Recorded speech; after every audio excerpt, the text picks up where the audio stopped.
There's a moment in the essay I wrote on the use of music in concentration camps. This was this chapter that I sent out, The Musicality of Violence. I was interested in the aestheticization of the notion of violence through musical means. Everybody says that the most inhumane of the Germans, those Nazis, was that they loved music, you know, and how could that be? How could people who loved Beethoven be such monsters? Humanity, it's a dubious notion nowadays. We're not doing so good on that score in terms of being human, but the real point was the use to which they put music in concentration camps. My question was, should you use the term music for what they did? One argument would be that the use of the music, the Auschwitz orchestra playing instruments to people nakedly going into the gas chamber, this is not a use of music. But then I thought to myself, if I don't use the word music for that, I'm going to play into a very dangerous thing, which is always thinking that music is put to good ends. And this was what I didn't want to write about. I wanted to show how music has been divisive, destructive, violent, what's now called sonic terrorism. When they torture people, they use pop music and rock music. It's even Beethoven in Berlin, along the Berlin Wall, they played bourgeois music from the West Germany to West Berlin to East Berlin to torture the East Berliners. For 50 years, they were putting Beethoven in it. Can you imagine how terrible that must be, right? You're really being tortured by Beethoven. This is serious stuff.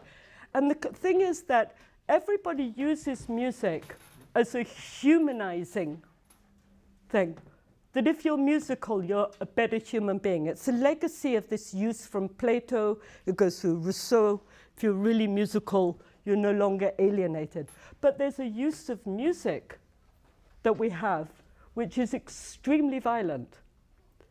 And the use of music was deliberately used to pacify people, to stop them revolting against their situation in the camps, to basically quieten them down. So when they were screaming because they were being tortured and led to their death, if you played Beethoven, not Mendelssohn, because that would, or maybe play Mendelssohn because it's Jewish music, and then they'll be happy. And the idea that you could produce a calming effect or a musical effect in the camp seemed to me that it gave you an extreme situation of what we deal with in much less extreme circumstances. So this is a way of making music political, to look at its uses in these situations. It's harder to get at it. Now, I hope I'm getting to your guts and upsetting you. It's hard, it's hard to upset anyone these days, but the shock value of it. This is what Adorno said about doing philosophy at the extremes. You have to hit people in the face now for them to actually see how things can be misused. And the worst misuse of music, to my mind, has been about the idea that it always makes people better. That if you're engaged with music, you're going to become a better person, that humanity is made better via music. That sometimes music is good and sometimes it's bad. Makes people better and it brings out the worst in people. Who could disagree with that? If it's so obvious, then the question is, why do people desperately use music for this humanizing function? So when the World Trade Towers came down in New York, they had concerts to make people feel better about the situation. Why are you making people feel better? You raised this beautifully in your piece. In Argentina, Argentina, how it is that a concert could arouse such emotion in a politically so tormenting a situation, in this situation of mass murder, torture, terrible violence. There should be times and spaces where you don't put people to sleep. That you don't say, okay, we'll use music to pacify.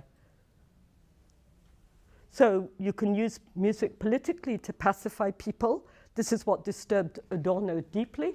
And you can use music to wake them up. And they're both political.